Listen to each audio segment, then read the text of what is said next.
my son, what have ye done? I have to say it like that because the first time I ever heard the title was when Werner Herzog said to me that was the name of his new film. I said, what are you doing? He said, I'm making a horror movie with David Lynch. It's called My Son, what have you done? I can't not say it like that. It would be very irritating though if you repeated that three times. So it's Herzog directing, David Lynch producing. There was Herzog said this thing to me when we were doing this on stage. He said that he was outraged. He had come over about a year and a half ago when he was first doing this.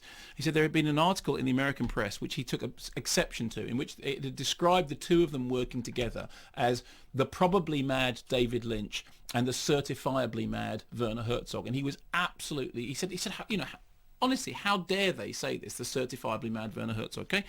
So the story of My Son, what have ye done is Michael... Sorry, I'm going to have What to have you done? It's quite No, straightforward.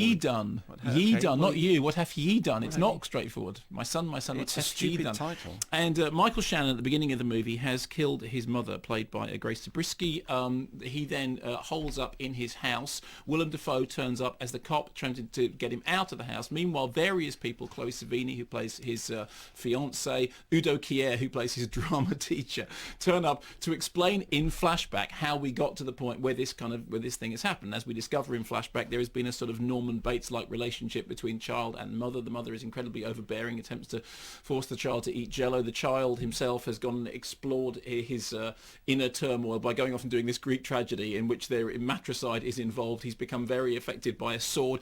The whole thing has that Herzogian. I mean, I understand why Herzogian. Yes, I understand why Herzog was offended, but actually, if you saw My Son, what have ye done? You'd understand that actually saying that somebody in relation to it was slightly mad isn't completely out of the ballpark. I mean, the fact of the matter is, David Lynch apparently was very hands-off, but there are huge Lynchian elements all over. It is Herzogian and Lynchian in the same way that... how would you spot the difference between a Lynchian bit and a Herzogian It's bit? interesting to try and distinguish them, isn't it? I think the Lynchian moment would be when they arrive at the strange house with the birds outside, and the Herzogian moment would be in which the guy explains to you why it is that they're on an ostrich farm. I think that's the difference between the two. One of them's visual, one of them's verbal. You have, I mean...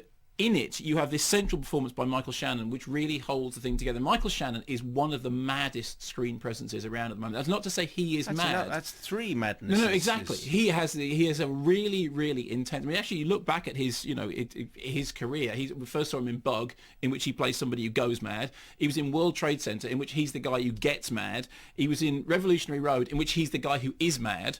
And now he's in this, in which he's the guy who becomes crazy, and then other people come in. I mean, he's so crazy that when Udo Kier comes in to explain how his craziness happened, Udo Kier is considered to be the sane one. He's the person who you put him next to Udo Kier, and actually his behaviour is okay. And you have this incredibly intense performance by Michael Shannon. You also have that classic Herzogian thing that at one point we go off and we hear Brad Dourif talking about ostriches. And Brad Dourif, who of course famously played Billy Bibbit in One Flew Over the Cuckoo's Nest and is known for playing crazy, and of course in Exorcist 3 plays Patient X, who of course is the incarcerated inmate and has done a good number of crazies in his time. The weird thing about it is, I don't think it's a great movie by any means. There are things, I mean, I would watch any Herzog movie. I'm even going to watch the Herzog 3D Cave movie, because if anyone's going to do something with 3D, then I'm very happy to see Herzog do it.